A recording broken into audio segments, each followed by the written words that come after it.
You're not going to intimidate. That's what Trump does, to try to intimidate.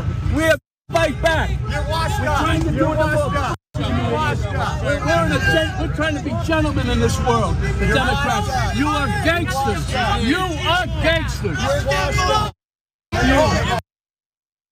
Today, the Biden campaign sent actor Robert De Niro to deliver a speech outside of Trump's hush money trial outside of the courtroom, after which, of course, De Niro got into a bit of a verbal brawl with a Trump supporter. Now, De Niro, as many of you probably already know, has been an incredibly vocal critic of Donald Trump's for years, but recently linked up with the Biden campaign, going so far as to record this ad for them. From midnight tweets to drinking bleach to tear-gassing citizens and staging a photo op, we knew Trump was out of control when he was president. Then he lost the 2020 election and snapped, desperately trying to hold on to power. Now he's running again, this time threatening to be a dictator, to terminate the Constitution. If I don't get elected, it's going to be a bloodbath. Trump wants revenge, and he'll stop at nothing to get it. Now, outside of the trial today, De Niro did more of his usual hyperbolic rhetoric about how Trump could, in his words, destroy the entire world. Let's take a look at that, and I want to get your thoughts, Jake. I love this city. I don't want to destroy it. Donald Trump wants to destroy not only the city, but the country, and eventually he could destroy the world. I don't mean to scare you. No, wait, maybe I do mean to scare you. If Trump returns to the White House, you can kiss these freedoms goodbye that we all take for granted. And elections, forget about it. That's over, that's done. If he gets in, I can tell you right now, he will never leave. So Jake, the Biden camp has wanted to distance itself from these trials and indictments because they don't want these cases to appear politically motivated. But now you have Biden essentially sending De Niro out there, or the Biden camp sending De Niro out there to politicize the trial, right? And so do you think that this is a smart move, or does it scream desperation? Mixed bags. Pausing here to deliver some honest truth as we do in our news coverage as well. TYT is facing challenges, guys, as the entire industry is. You know who could make the difference? You. If you hit the join button below, it's gonna make all the difference and keep us in business. We appreciate you, thank you. The overall picture is really important. De Niro is a part of it. So guys, on the one hand, saying that Biden is politicizing the trial is a little absurd because Trump has had his political surrogates there for weeks now. They're all dressed like Trump, like these morons. They're like, I will now speak for Trump. I will try to look like Trump. But soon they're gonna start spray painting their face orange to look more like him. So the Trump team politicized this trial 200 times already. So now they're crocodile tears. I can't believe Biden is politicizing the trial. Get out of here, okay? The incompetent Merrick Garland started the cases, the other cases against Trump so late that they will likely not happen before the election. This might be the only trial that happens before the election. And what De Niro and the Biden team said today was, well, we're only here not for the trial, but because all the news organizations are here. And so they've been doing political press conferences this entire time. So we're gonna do one too. So overall, no problem in my mind for the way I think about things, no problem, I would have done it earlier. Okay, and I wouldn't care that they're saying I'm politicizing it. Who cares? You have to keep screaming your message out. You have to get your message out. And what the Biden team is realizing from a different article we'll cover later in the show today is, oh, right, we forgot to get our message out. But I totally disagree.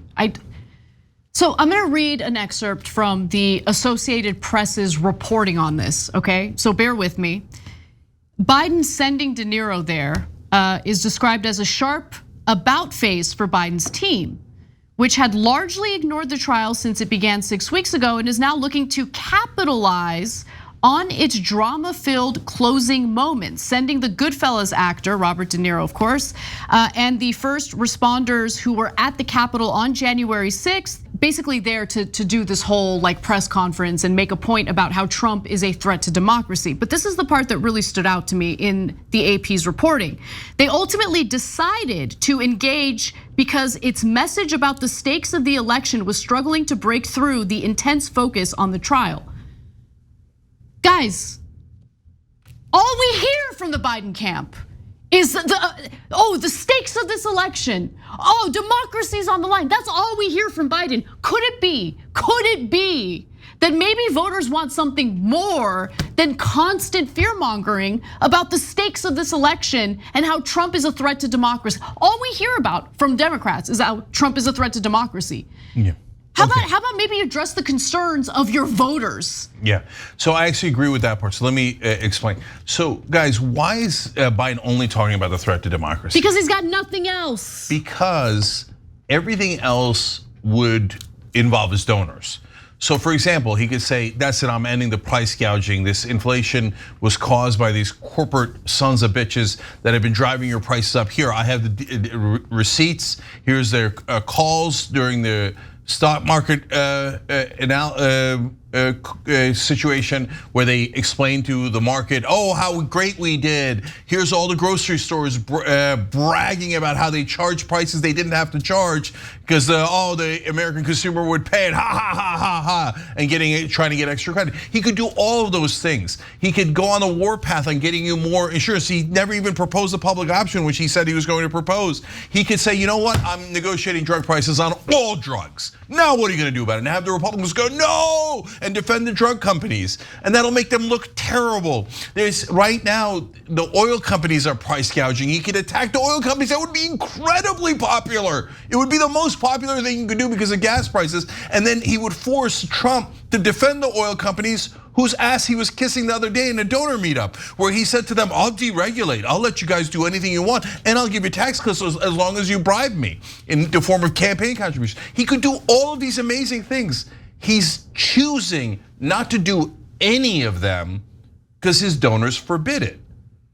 I mean, God, he could pick up 30 points with younger voters by just saying, that's it, I'm not sending any more bombs to Israel.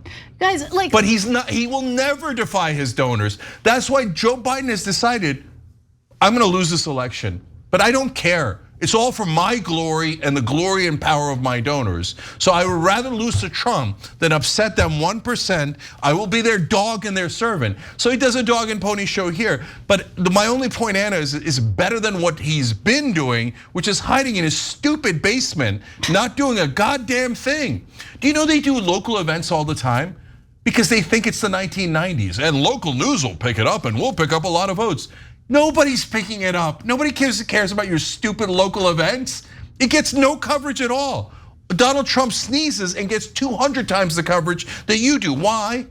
Okay, I know this is gonna break your heart, but he says things in an interesting way, whether we like them or don't. I don't like them at all, but it picks up news coverage for his points. Actually, whereas Biden never says anything interesting, so it never picks up any news coverage. That's why he's got to send actors. He's like, I'm not interesting, but De Niro's interesting. Will you listen to him? So, oh God, I have so many things to say. Let me address one of the last things you said about